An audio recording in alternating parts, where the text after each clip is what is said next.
It is an extraordinary story to think of Navalny's elderly mother travelling up to the Arctic to search for her son's body in a morgue, when the authorities know that it's not there, that they've squirreled it away somewhere. They're now saying that his cause of death was sudden death syndrome. That is nonsensical, and it's they're clearly lying, says Kira Yarmysh, his press secretary, and it's shameful that Lyudmila and his lawyer went up to the city in the Arctic Circle to retrieve his body and left empty-handed. Putin killed Alexey Navalny. Putin has consistently acted illegally. He's invaded another country. He's broken so many of his own laws. I mean, for example, all you have to do is look at the reality. The reality is that Alexey Navalny, for no particular reason, has been kept in isolation for weeks, months. I think 270 days. Under Russian law, keeping a prisoner in isolation is for a maximum of 15 days. 15 days, I think, a year.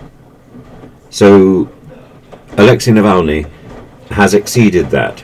It's about a state of law, and it's about the authorities in Russia ignoring the law in order to punish people. Now, Alexey Navalny knew the law. He was a barrister. He was a trained barrister. He could have made a lot of money, and instead he's laid down his life for his people.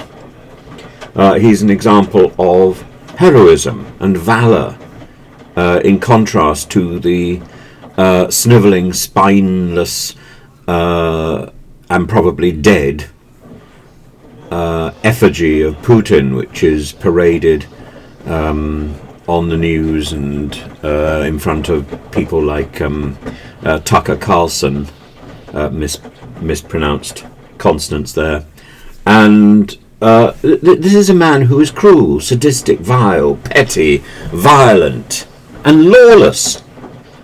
You only have to think back to the assassination of Boris Nemtsov in 2015, murdered within walking distance of the Kremlin.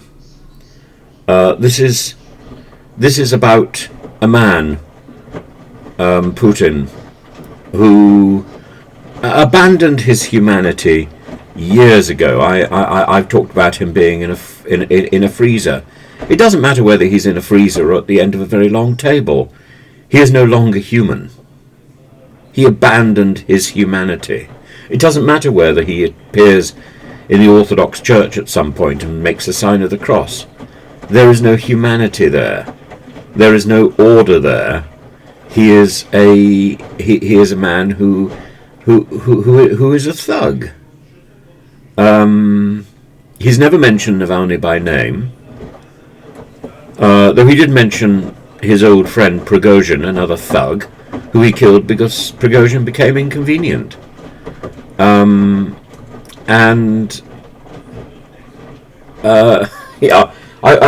I think he's now started calling.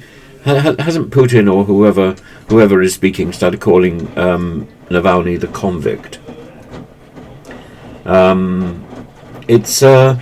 Navalny was a man of physical and moral courage, in contrast to the rat that inhabits a Kremlin fridge or Rubliovka, some sort of hidden villa in the absence of being able to inhabit his various palaces, exposed by Navalny as the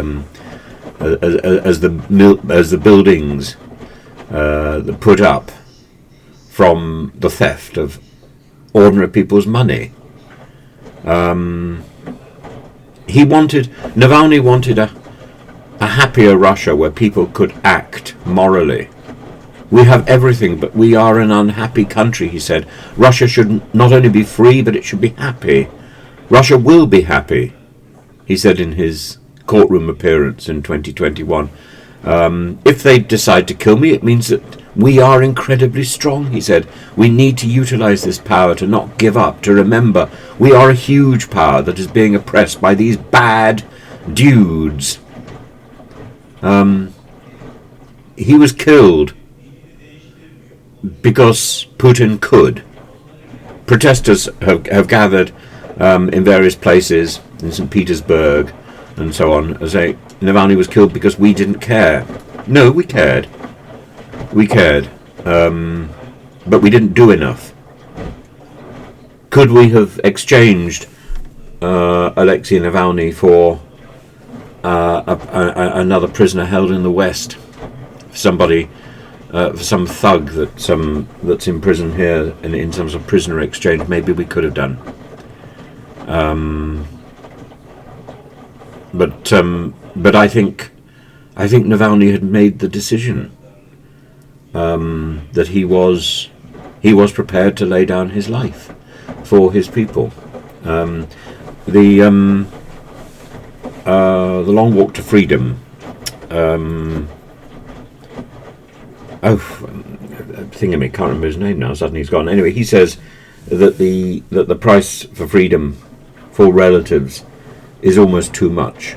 You think of the relatives of Alexey Navalny, Yulia, Daria, Zaka, a young family, a young happy-looking family, and this is wrecked by the vicious. And the word vicious is such an appropriate word because it comes from the word vice, the opposite of valour, the opposite of virtue. Vicious. Mr. Putin is a vicious man, an evil man. Now, yes, he can repent if he's still alive. Yes, he can repent. Yes, the regime can change, and we hope it will. I live in a state of optimism. Even if I'm travelling by train, wondering where I'm going, I live in a state of optimism. But it requires people to make decisions to effect change. Change doesn't just happen. Change is something which is manufactured. And I hope people across Russia will realise that change needs to happen, and the sort of cycle of viciousness needs to change, and those people who are peddling that viciousness, people like Dmitry Peskov, Sergei Lavrov, all these people, they need to think very carefully about the ridicule that they are subjecting a grieving mother to. It is simply wrong. I think of Ludmila in Salekhard looking for her son's body.